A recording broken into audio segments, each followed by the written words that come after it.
শুভ সকাল আমার প্রিয় বন্ধুরা, কোচবিহার জেলা থেকে আমি কৃষ্ণা। আমার ব্লগ চ্যানেলে তোমাদেরকে অনেক অনেক স্বাগত আর আমার অনেক অনেক ভালোবাসা। তোমরা যে যেখান থেকে আমার ভিডিও দেখছো, আশা করছি প্রত্যেককেই ভালো আছো, সুস্থ আছো।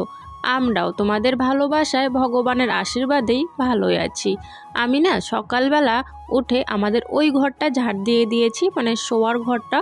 উঠোন তো খুব সকাল সকালে ঝাড় দেওয়া হয়ে যায়, বেশিরভাগে কিন্তু উঠোনটা শাশুড়ি মাই সকাল সকাল ঝাড় দেয়, কারণ আমার আগে যেহেতু ওঠে সেই জন্য আর কি। আর আমি এখন রান্নাঘরটা ঝাড় দিয়ে নোংরাগুলো বের করে নিলাম, তারপর কলেপারে এসে বাসনগুলো মেজে নেব। আর বাসনগুলো মাজবো, সোয়েটার কিন্তু খুলে নিয়েছি। কেন বলো তো, এই যে বাসনগুলো মাজার সময় তো জল ছিটে ছিটে পড়ে, সোয়েটারে ভিজে যায়। তো আমি কি করি, বাসনগুলো মাজার সাথে সাথে একেবারে চানটাও করে নিই।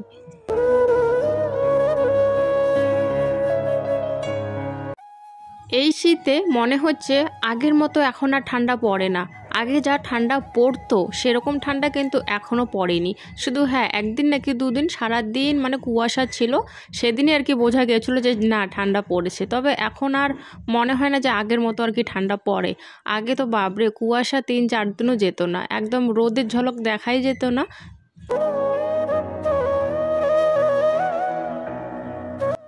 আর আজকে আমি লাপা মোছা করব না, ঠিক সংক্রান্তির দিন কিন্তু লাপা মোছাটা আমি করব। আর এই ভিডিওটা তোমরা দেখতে পারছো ঠিক সংক্রান্তির দিন আর কি। আর আমি ভিডিওটা করেছি সংক্রান্তির আগের দিন কিন্তু এই ভিডিওটা আর কি। তো সংক্রান্তির দিন তোমরা দেখতে পারছো, তবে সংক্রান্তির দিনেই কিন্তু আমি লাপা মোছাগুলো করেছি, কারণ আগের দিন আর লেপিনি। ওই আগের দিন কেন লেপিনি, আগের দিন লেপলে না একটুখানি দেখবে সেই রকম গ্লেজি ভাবটা আর কি, মানে যখন ঘরটা লেপবো বা বারান্দা লেপবো, একটা যে সৌন্দর্য আছে না, সেই সৌন্দর্যটা আসে না। ওই সৌন্দর্যটা না একটুখানি মানে কি বলবো, আর অল্পখানি ড্যাম হয়ে যায়। তো সেই জন্য ভাবলাম না, যেদিনকে সংক্রান্তি সেদিনকে আর কি বারান্দাগুলো লেপবো। তবে হ্যাঁ, বড় বড় শোয়ার ঘরগুলো যে আছে সেইগুলো আগের দিনই লেপে রেখেছি। আর রান্নাঘরটাও আজকে লেপবো না, রান্নাঘরটাও ঠিক সংক্রান্তির দিন লেপবো। কারণ হচ্ছে ওই রান্নাঘরটা না খেতে হয়, তো এটো হয়ে যায় যেহেতু। আর সেদিনকে তো একটু পরিষ্কার পরিচ্ছন্ন লেপা মোছা সম্পূর্ণ জায়গা করতে হয়, তো এটো হয়ে যাবে যেহেতু, সেই জন্য আমি আজকে আর কি লেপবো না, সেদিনই লেপবো। তবে হ্যাঁ, উনুনটা না ভেঙে গেছে সাইড দিয়ে, তাই একবার ভাবছিলাম যে উনুনটা একেবারে কালকেই লেপবো নাকি। ফির আবার অনেক সময় ভাবি যে এখন তো রান্না করব, রান্নাঘরে গেলে আবার কেমন জানি লাগে, ভাঙা উনুনটা দেখলে ভালো লাগে না। অনেক চিন্তা ভাবনা করে লেপেই ফেলি। পরে না ওই ভাঙা উনুনটা শুধু ঠিক করেছে, মানে উনুনের পাটটা শুধু লেপেছি আজকে আর কি, আর বাকি সব কাজ কালকে করব। আর তোমরা তো জানো, কালি হাঁড়ি কড়াইও কিন্তু মাজতে হয় সংক্রান্তির দিন। তো হাঁড়িটায় তো ভাত আছে হাঁড়িতে আর কি, তো হাঁড়িটা মাজবো না আজকে। আর কড়াইটা তো ফাঁকাই আছে, কড়াই আর ওই যে আমরা যে রুটি বানাই তাওয়াটা, সেটাও কিন্তু কালি। যেহেতু আমি উনুনে রুটিটা বানাই, তো সেটাও কিন্তু কালি। আজকে তাওয়া আর কড়াইটা না কালিগুলো আর কি পরিষ্কার করে রাখবো, কালিগুলো পরিষ্কার করে রেখে ভালো করে ধুয়ে রাখবো, এই দুটো জিনিস। আর ওই হাঁড়িটা শুধু হচ্ছে আমি কালকে করব আর কি, হাঁড়িটার কালিগুলো যে আছে কালকে পরিষ্কার করব।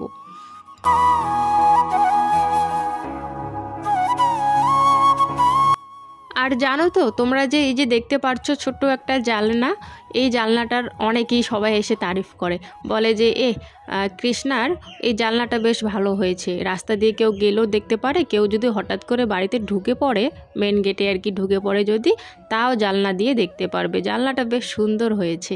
আর আমি হাসি যে হ্যাঁ, জানলাটা কোনো খরচ হয়নি এই জানলাটা করতে, অটোমেটিকলি জানলাটা না হয়ে গেছে, কোনো খরচ করতে হয়নি, এরকম করে বলি। কারণ ওই যে ওই সাইডটা তো ভেঙে গেছে, ভাঙতে ভাঙতে কিন্তু ওই যে বড় একটা ওরকম হয়ে গেছে আর কি। তো যাই হোক, আমি এখন চান করে নিয়েছি, চান করার পর রান্নাবান্নাগুলো এখন করে নিচ্ছি। আর রান্না আজকে করব আমি ফুলকপি এনেছিলাম, তো আগে ভেবেছিলাম বাঁধাকপিটা রান্না করি, তারপরে ভাবলাম ফুলকপি তো তাড়াতাড়ি নষ্ট হয়, বাঁধাকপিটা তো নষ্ট হবে না, ফুলকপিটা কিন্তু নষ্ট হয়ে যাবে। তো সেই জন্য আজকে ফুলকপি আলুর একটু ঝোল ঝোল টাইপের তরকারি করব। আর হচ্ছে ওই কালকের ওই ছোট ছোট মাছ ছিল, তো মাছগুলো যেহেতু আছে, আলু বেগুন দিয়ে একটু চটচটি টাইপের করব।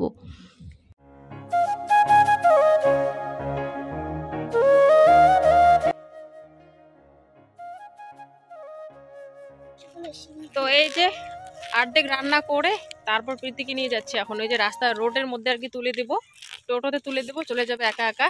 একটা টোটোওয়ালা সামন দিয়ে গেল, এত ডাকলাম শুনলই না। এই যে রাস্তার মধ্যে মেন রোডের মধ্যে তুলে দেবো, একা একা চলে যাবে। আর রান্না এখনো করা হয়নি, হাফ রান্না হয়েছে, হাফ বাকি আছে, গিয়ে রান্নাটা সম্পূর্ণ করতে হবে। টোটো কই? একটা টোটোও নাই। এইদিকে টোটোগুলো দুটবি।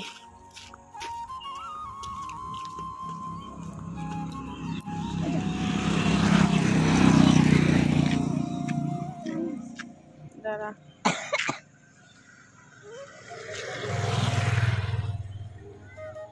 দাঁড়াও।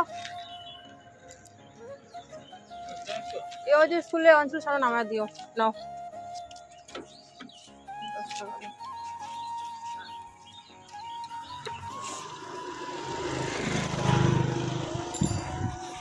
যা, টাটা।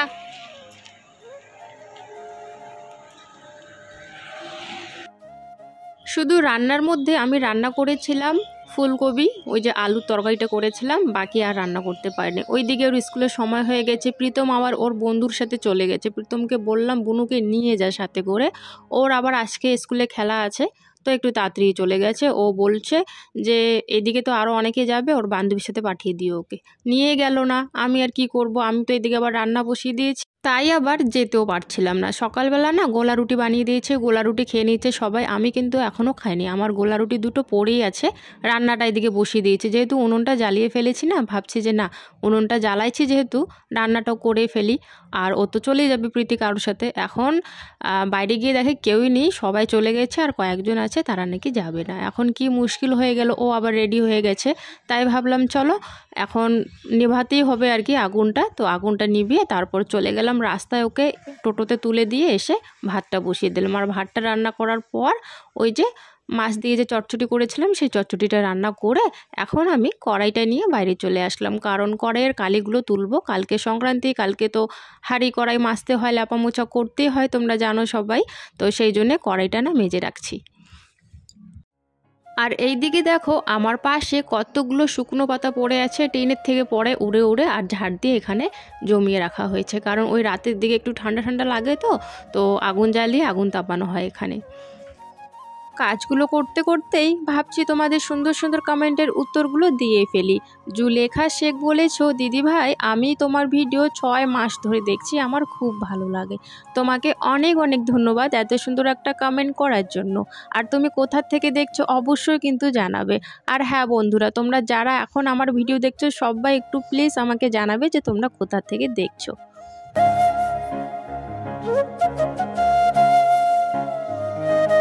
আর পরের কমেন্টটি হচ্ছে MDT তামিন, বলেছ অনেক দিন পর ভিডিও তোমার দেখলাম, কেমন আছো দিদি ভাই? খুব ভালো লাগলো তোমার ভিডিও। আমি ভালো আছি গো, আর তুমি কেমন আছো অবশ্যই কিন্তু জানাবে। তোমাকে অনেক অনেক ধন্যবাদ এত সুন্দর একটা কমেন্ট করার জন্য।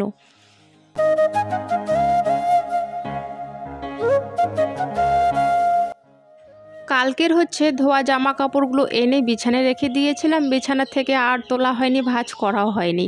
এইদিকে এখন রান্নাবান্না করে ওই দিকের কাজগুলো করে চলে আসলাম। ঘরটা এখন দেখতে কেমন জানি লাগছে, যেহেতু বিছানায় অনেক জামা কাপড় পড়ে আছে, তো সেই জন্য না ভালো করে একটু গোছগাছ করে কাপড় জামাগুলো জায়গা মতো রেখে দিচ্ছে। আর ওইদিকে কিন্তু প্রীতমের বাবা চলে এসছে কাজের থেকে, আর কাজের থেকে চলে এসছে, ও এখন চান করছে আর কি। আর আমি এদিকে আমার ঘরটা একটু পরিষ্কার করে নিচ্ছে, কারণ ওর চান করা হলে আবার মানে খাওয়া দাওয়া শুরু হয়ে যাবে। আর এদিকে প্রীতি তো স্কুলে চলে গেছে।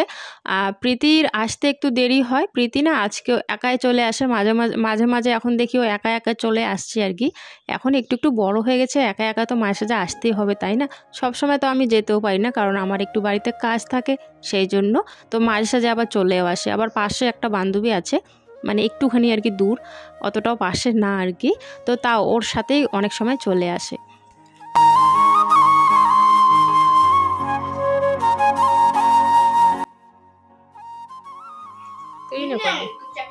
এই যে রান্না হয়ে গেছে, রান্না ফুলকপির ঝোল করেছি, ফুলকপি আলুর ঝোল। এইদিকে ভাত নিয়ে নিয়েছি, প্রীতম বাবা চলে এসছে কাজের থেকে। আর এইদিকে হচ্ছে এই যে কয়েকটা মাছ ছিল, এই মাছের হচ্ছে একটু চটচটি টাইপ মাখা মাখা, গুঁড়া মাছ ছিল তো ছোট ছোট মাছগুলো, সেইগুলো আর কি আলু বেগুন দিয়ে করেছি। প্রীতম স্কুল থেকে চলে এসছে, প্রীতি আসেনি, এসে মোয়া খাচ্ছে। দেখো এখন ভাত খাবে আর এখনো মোয়া নিয়ে বসে আছে। মাছ এখন ও ভাত খাবে আর দেখো মোয়া নিয়ে বসে পড়েছে। মোয়াটা খেলো আগে, তারপর একটুখানি ভাত খেলো। আর এখনকার বাচ্চা কাচ্চা তো জানোই তোমরা, ভাত খেতেই চায় না। দুজনে এরকম হয়েছে, প্রীতম ও প্রীতিও ভাত ঠিক করে খেতেই চায় না। যাই হোক, এইদিকে আমি দুপুরবেলা খাওয়া দাওয়া করে নিয়েছি আর বাসনগুলো মাজা শেষ হয়ে গেছে। তারপর মানে একটু সাইডে ফাইডে অল্প একটু কাজ ছিল, উঠোনটা ঝাড় দেওয়ার পর এইদিকে আমি নিয়ে আসলাম কি বলো তো, এগুলো আতপ চাল। তো আতপ চালগুলো আমি ভাবছি যে আজকে আর কি সন্ধ্যার দিকে আর কি মিক্সারে আর কি গুঁড়া করে রাখবো। তো ভাবছি সেই জন্য বের করে নিয়ে আসলাম। আর ধান একটু আসে তো সেই জন্য একটু বাছাবাছি করে নিচ্ছি। আর ভালো করে পাথর ঠাথরও থাকতে পারে সেই জন্য একটু দেখছি আর কি ভালো করে। সেইগুলো ভালো করে ধুয়ে একটু মানে ধুয়ে ভালো করে জল ছাড়িয়ে আর কি রাখতে হবে, যাতে শুকনো টাইপের থাকে, আমার যাতে মিক্সারে আমি ভালো করে মিক্স করতে পারি আর কি। তো সেই জন্যে ওই জলের মধ্যে ভিজিয়ে রাখবো না, ধুয়েই আর কি আমাদের একটা আটা চালনি আছে, আটা চালনিটার উপরে রেখে দেবো। তাহলে কী হবে, সব জল ঝরে যাবে আর ভালো হবে, গুঁড়া করতে আর কি সুবিধা হবে। আমি ভেবেছিলাম আটা চালনির মধ্যে তাড়াতাড়ি জলটা কিন্তু ঝরে যায়, শুকনো শুকনো টাইপের হয়ে যায়। আমি কিন্তু সকালবেলা করে ওরকম করে রাখি, সন্ধ্যার দিকে কিন্তু আমি গুঁড়া করতে পারি। তো আজকে আবার কি হয়েছে, আজকে দেখতেই পারছো এখন বাজে 3:30 কি 4টা বাজে, ওই 3:30 বাজে মনে হয়। তো আজকে একটু ভিজাতে না ধুতে আর কি দেরি হয়ে গেছে। তো আটা চালনির মধ্যে রেখেছি, জলগুলো না ঝরেছে ঠিকই, তবে শুকনো হয়নি, চালগুলো না ভিজা ভিজাই রয়ে গেছে।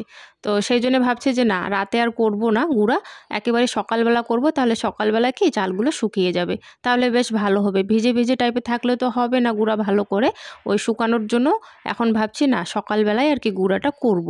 তো যাই হোক বন্ধুরা, আজকের ভিডিওটা আমি এখানেই শেষ করে দিচ্ছি। তোমাদের সাথে কিন্তু দেখা হচ্ছে আগামীকাল নতুন দিনে নতুন একটা ভিডিওর সাথে।